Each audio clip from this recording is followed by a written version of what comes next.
Kung si Satan po may antichrist at false prophet, ang Diyos gagamit po ng two witnesses. Lilitaw po sila dun sa isa sa pinakamadidilim na panahon ng ating kasaysayan.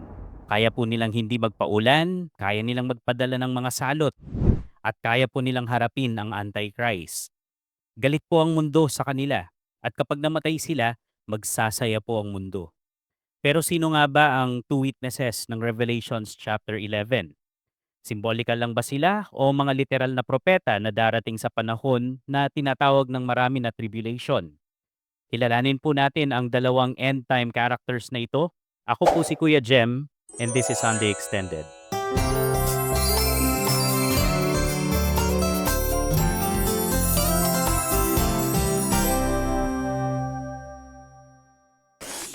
Sa aking pag-aaral po, naniniwala po akong literal na dalawang lingkod ng Diyos ang two witnesses. Alam po nating literal na nangyari yung hindi umulan ng 3.5 years sa time ni Elijah. At literal din pong nangyari yung pagiging dugo ng tubig at iba pang mga salot dun sa panahon naman ni Moises. Isa na po ito sa matibay na pruweba na literal yung iba pang binanggit tungkol sa kanila. Gaya po ng may lalabas na apoy dun sa bibig nila kapag may nagtangkang pumatay sa kanila. Tatangkain po silang patayin, literally. At mapapatay din po sila, literally. I-display yung patay na katawan nila sa Jerusalem, literally. Papanoorin po ng buong mundo ang mga patay na katawan nila, literally. At alam po nating hindi na imposible 'yan lalo pa sa technology natin ngayon. Pwede mo nang mapanood yung, mga nangyayari sa kabilang bahagi ng mundo through live stream, 'di po ba? Tapos mare-resurrect sila after 3.5 days, literally. Kung hindi po 'yan literal, ano ang nire-represent ng pagkamatay nila? Ano po ang nire-represent ng pagka-display ng katawan nila sa Jerusalem for 3.5 days? Ano po yung nire-represent ng Jerusalem? Ano yung nire-represent nung 3.5 days? Ano po ang ibig sabihin na na-resurrect sila matapos ang kalahating linggo? Mahirap pong bigyan ng paliwanag yung mga yan liban sa literal sense ng interpretation. Tapos, liban po sa mga nabanggit, may specific duration ng ministry nila. Ang sabi po dun sa verse 3, 1,260 days. Katumbas po yan ng 3.5 years. Katumbas po yan ng kalahati nung last week ng 70 weeks ni Daniel. Napatunayan ko na po sa ibang videos na literal yung 70 weeks ni Daniel, kaya yung last week ay ang natitirang literal na 7 years. Pero ang tanong, sa aling bahagi ba sila ng 7 years lilitaw? Dun ba sa unang kalahati o dun sa huling kalahati na tinatawag na Great Tribulation?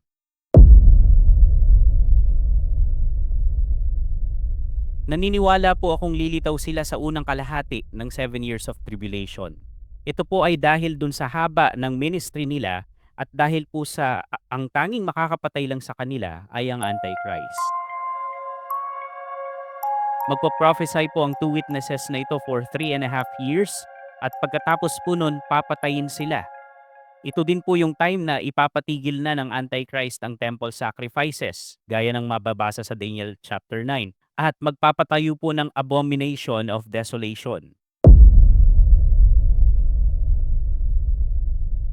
Ang ministry po ng two witnesses ay ipangaral ang salita ng Diyos. Mag-prophesy, gaya po ng mababasa natin sa Revelations 11 verse 3. At bibigyan po sila ng supernatural authority sa pamamagitan ng mga powers na ibibigay sa kanila. Kaya po nilang hindi magpaulan, kaya nilang gawing dugo yung tubig, at kaya po nilang magpadala ng salot kung kailan nila gusto. Hindi po nila kailangang mag-recharge o magpahinga bago makapagpadala ng panibagong salot. Tapos mababasa din po natin ang saklaw ng ministry nila ay global. Kasi affected po ang buong mundo sa gagawin ng two witnesses na ito. Hindi po masaya ang karamihan sa mga ipapangaral nila tungkol sa Diyos. At lalong hindi po sila masaya dun sa pagpapahirap ng two witnesses gamit yung powers na meron sila.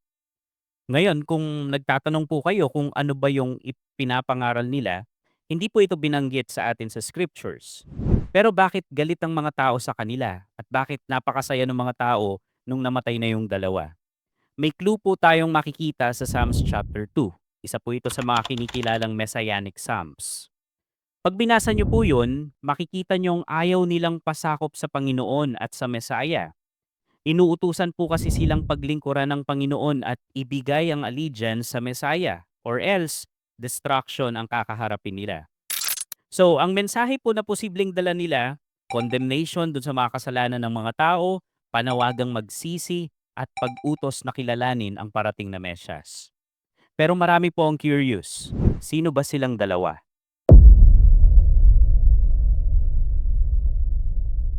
Dahil nga po sa hindi sila pinangalanan, may iba't ibang paniniwala kung sino ang dalawang ito.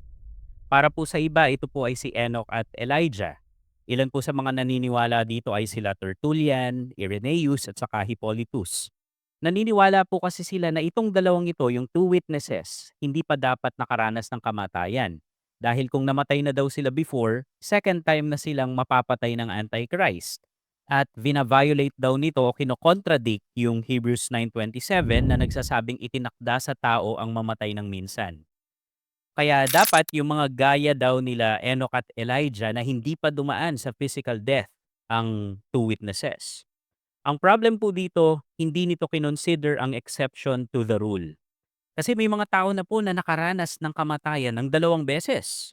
Ito po yung mga taong nakaranas ng miracle ng muli silang buhay ng Panginoong Jesus. Halimbawa, yung pagbuhay ng Panginoon kay Lazarus, o kaya yung pagbuhay ni Pablo kay Eutychus, o kaya yung pagbuhay ni Elijah dun sa anak nung babae na tinulungan niya. And kung familiar po kayo dun sa 1 Corinthians at 1 Thessalonians, binanggit po dun ni Pablo na hindi mamamatay lahat ng believers. Ibig po bang sabihin nito, kinokontra ni Paul yung Hebrews 9:27? Hindi po. Actually, ang Hebrews 9:27 po ay ang natural law na mangyayari sa lahat ng tao kung walang supernatural or miraculous intervention. Ngayon, para naman po dun sa ibang tao, ang two witnesses na ito ay si Moses at Elijah. Ito po ang view na may pinakamaraming supporters. Pag binasa po kasi ang Malachi chapter 4 verse 4 to 5, mababasa po silang dalawa. Although si Elijah lang po ang binanggit na dadating in connection sa Day of the Lord. Isa pa po sa nagpapatibay na sila nga ito ay dahil dun sa pagpapakita nilang dalawa nung transfiguration ni Jesus. Kasi dun po sa transfiguration, pinakita po ni Jesus ang future glory niya. Mababasa po yan sa 2 Peter 1:16. Tapos, lalo pa po itong tumitibay kapag nakita natin yung kayang gawin ng two witnesses. Yung hindi pagpapaulan, si Elijah lang po ang nakagawa nun. Tapos yung ginawang dugo ang tubig, si Moises lang po ang gumawa nun. Yan po ang mga dahilan kung bakit maraming Bible prophecy students ang naniniwalang si Moses at Elijah ito. Pero may isa pa pong view at ito po ang personal kong pananaw. Hindi tayo makakasiguro kung sino sila. Unang dahilan, hindi naman po sila pinangalanan. Ikalawa, isa po si John sa nakakita kay Moses at Elijah dun sa transfiguration ng Panginoong Jesus na mababasa natin sa Matthew 17. Pero dito po sa Revelations, wala tayong hint na mababasa na familiar si John dun sa nakita niyang two witnesses. Ikatlo, hindi po sinabi na ang isa ay kayang pigilan ng ulan at ang isa naman ay kayang gawing dugo ang tubig. Ang makikita po natin, parehas nilang kayang gawin yon. Nang ipakilala po sila sa Revelations chapter 11, parehas po nilang nagagawa yan. Kaya posibleng ibang mga tao po ito at pinapakita lang nito na ang ministry nila ay similar in the spirit and power of Moses and Elijah, pero not necessarily the same people. Gaya po nung pagdating ni John the Baptist, in the spirit and power of Elijah.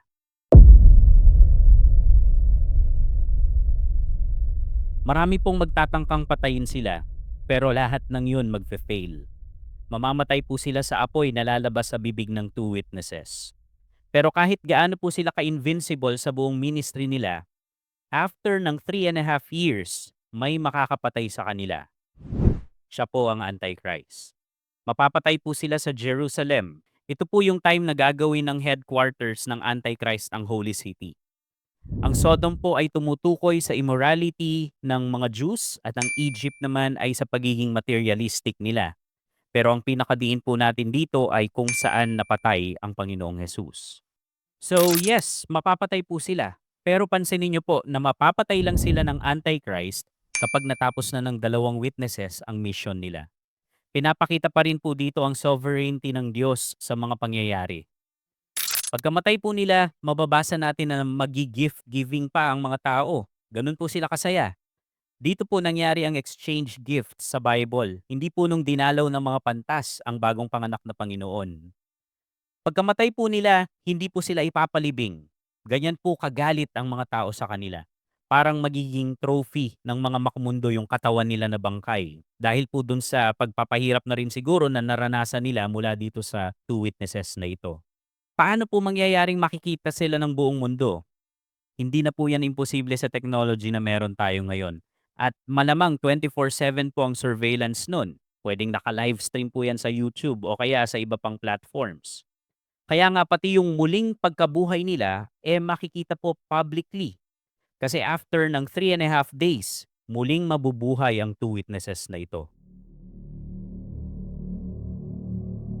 Takot na takot ang mga tao kasi buhay na naman yung nagpahirap sa kanila sa loob ng mahigit 3 taon. Pero instead na ituloy ang pagpapahirap, may tumawag sa kanila paakyat. Ngayon pagkatapos po nito, nagkaroon ng napakalakas na lindol sa Jerusalem. 7,000 po ang namatay at ang mga natira nagpuri sa Diyos. Ito na po ang spiritual revival ng Jewish nation.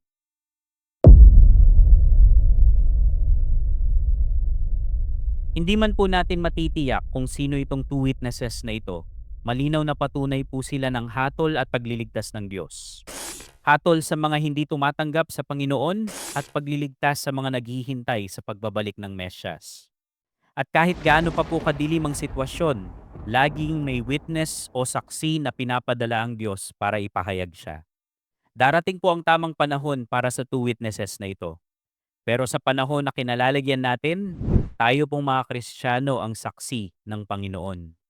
Sabi niya sa Acts 1 verse 8, "But you will receive power when the Holy Spirit comes upon you, and you will be my witnesses, telling people about me everywhere, in Jerusalem, throughout Judea, in Samaria, and to the ends of the earth." Kung paanong gagampanan po ng two witnesses ang kanilang tungkulin ng may katapatan, gawin din po natin ito ng may katapatan sa panahon natin.